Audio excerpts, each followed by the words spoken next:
in the Niners' magic. I don't know if you have any more on this, but I just don't see San Francisco going deep this year. Last year was a hot year, but now teams know how they play, and they don't even know who their quarterback is. I believe that Colin Kaepernick, certainly just that quarterback controversy might not be good in the city by the Bay.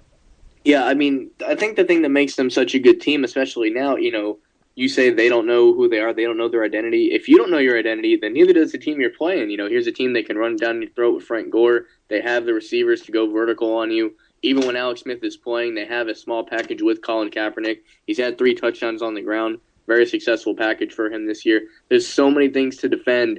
They can almost pick and choose the way they want to beat you. Here's a team, they might not necessarily do anything great, but they do everything very, very good, or at least enough to win. And, I think the tie against St. Louis is definitely going to be a wake-up call for them. Other than that, only the 2 other losses this year. Minnesota started off hot. Can't really say much about that. And for a while, the Giants were like the best team of football. So here's teams, they don't lose to teams that they shouldn't really. They have the tie, which it'll be interesting to see if that affects their seeding at all. But, I think the Niners, if they don't make it to at least a conference championship, I'll be very surprised.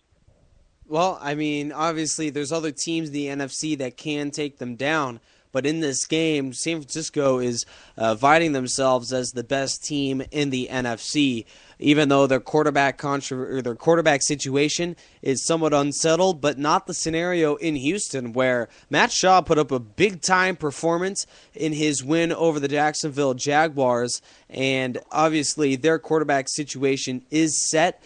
And in that performance where he goes tied for second all-time in the National Football League in passing yards, sure, he had 2 interceptions, but I give him my game ball in this Week 11 NFL goal line. He racked up 527 yards, 5 TDs to 2 interceptions. Impressive performance. And Phil, I bring it to you for your game ball, but I am very shocked. I would be very shocked if you don't go with the quarterback, the single caller on the other side of the field in that matchup in Houston. Well, real quick before I get to that, you mentioned that he is the second ever for most passing yards in a game. I just want to mention that the person that holds the record for that is Norm Van Brocklin with 554 yards passing, a former Eagle quarterback. The thing that makes this so impressive, guys, is this record was set 61 years ago. You want to talk about, now people throw the ball over the field and everything, and, running is almost out of it. 61 years ago, you ran the ball 90% of the time. So to have a game, Norm Van Brocklin back in the 50s, to have a record that stands 61 years, I just think it's worth mentioning if we're going to applaud Schaub for even getting close to it. There's been Mannings, Brady's, Randall Cunningham's, Joe Montana's. No one has broken this record yet after 61 years. And I just think that's a very impressive feat and deserved to be mentioned on this show. But as far as my game ball, you're right. I'm definitely giving it to that guy on the other side of the field. If nothing else, just for sure shock that it happened. And I got to go with Chad Henne, a guy that I never thought I would ever have a positive thing to say about him. But I have to after this one. What a great game. 354 yards, 4 touchdowns, no interceptions. Wait for it. Off the bench. That's incredible. My game ball definitely goes to him. And almost 1,000 yards in this game. You could have given the game ball to so many players in that game. Justin Blackmon, Andre Johnson, the 2 quarterbacks as well, played tremendous. And that win, Houston piling up the numbers, but Jacksonville giving them everything that they had and had a chance to win the game late. But just going real quick to that NFL record, and seemingly the new number 1, the top record that might never be broken is that passing yardage mark. Now it's really getting close to being beaten here. And with the new overtime rules, it seems to be more and more likely that these teams can rack up the numbers to beat that quarterback.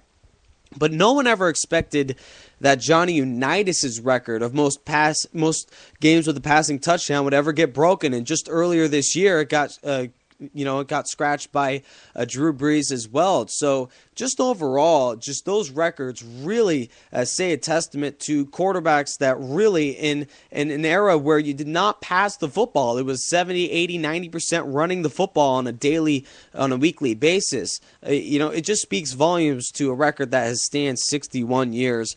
Norm Van Brocklin, a tremendous passing threat as well. So that'll wrap it up here on the NFL goal line after a Week 11 that was, as this Niners victory, 30-7 right now. We can just put the hay in the barn in that matchup as well. Before we wrap up here, one final thought. Phil, what do you have on a Week 11 that is now in the books, and we are closer and closer to the playoffs? Just 5 weeks remaining before we get to that ever-important playoff mark where any team can win on any Sunday. Well, as I said, I think we're really starting to see, the teams that shape up. You look at the Atlanta Falcons, didn't really get to them. Matt Ryan throws 5 interceptions. They still find a way to win. That's a team that's definitely going places. It does not matter what is thrown up against them. They find a way to win. We talked about the close call in Houston. I think these teams that, regardless of their score, whether it's pretty or not, the teams that are going to make the playoffs find ways to win in the second half of the season. Obviously, Week 12 has some very interesting matchups, and obviously just a Week 11 that has been extremely exciting. I don't have the stats on me, but we might have a record-setting performance as far as points on the year. We had a 50-burger in New England, and obviously that game between the Texans and the Jags, as many points as any team, as any offensive fan would really love to have. And obviously a Week 11 that also included 3 overtime games.